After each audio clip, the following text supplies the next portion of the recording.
मित्रांनो, 100 दिवसांऐवजी आता केवळ 70च दिवस बिग बॉस मराठीचा शो प्रदर्शित होणार आहे। तेव्हा आता घरातून कोण एलिमिनेट होणार किंवा खेळातील नवा टास्क काय असणार, ह्यापेक्षा यंदाच्या सीझनचा विनर कोण असणार ह्याच चर्चांना सध्या उधाण आले आहे। बिग बॉस मराठीचा सीझन लवकरच संपत असल्या कारणाने प्रेक्षकांमध्ये नाराजी असली तरी जेव्हापासून ग्रँड फिनालेची तारीख घोषित करण्यात आली आहे तेव्हापासून प्रत्येक जण आपल्या आवडत्या स्पर्धकाला पाठिंबा देताना दिसत आहे। मित्रांनो, बिग बॉस मराठीचे ओपनिंग वोटिंग ट्रेंड्स बघता टॉप 5 मध्ये निक्की, जान्हवी आणि वर्षाताई ह्या तिघीही येत नाहीत। घरात आता सध्या एकूण 8 सदस्य आहेत, त्यापैकी दोघे जण लवकरच ह्या खेळातून एलिमिनेट होतील। उरले फक्त 6 जण, त्यापैकी आणखी 1 किंवा 2 सदस्य मिडवीक एविक्शनद्वारे घराचा निरोप घेणार हेही नक्की। आता सध्या वोटिंग ट्रेंडनुसार जर टॉप 3 स्पर्धक पाहिले तर नंबर 3 वर अभिजितचा क्रमांक आहे आणि अनपेक्षितपणे डीपी दादा दुसऱ्या क्रमांकावर आहे आणि सर्वांना मागे सारून पहिला क्रमांक पटकावलाय तो सूरज चव्हाणने। सर्वाधिक वोटिंग पर्सेंटेज त्याच्याच नावे आहे।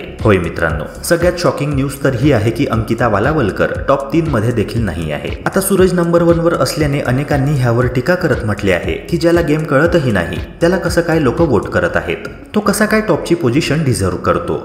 तर मित्रांनो, महाराष्ट्राला सूरजचा साधेपणा खूप भावलाय। कपटीपणा, स्वार्थीपणा आणि दिखावेबाजी त्याच्या स्वभावाचा भाग नाही।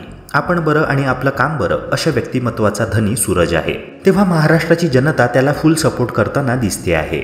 अनेक कलाकारांनी देखील सूरज विजयी व्हावा अशी इच्छा व्यक्त केली आहे। सध्या सूरजला मिळत असलेला सपोर्ट तसाच कायम राहिला तर नक्कीच तो यंदाची ट्रॉफी त्याच्या नावे करणार, ह्यात जराही शंका नाही। मित्रांनो, ह्याबाबत तुम्हाला काय वाटतं? सूरज यंदा बाजी मारणार का? तुमचे मत कमेंट सेक्शनद्वारे नक्की कळवा आणि व्हिडिओला लाईक करून चॅनलला सबस्क्राईब करायला विसरू नका। भेटूया पुन्हा एका नव्या व्हिडिओसह। जय हिंद, जय महाराष्ट्र।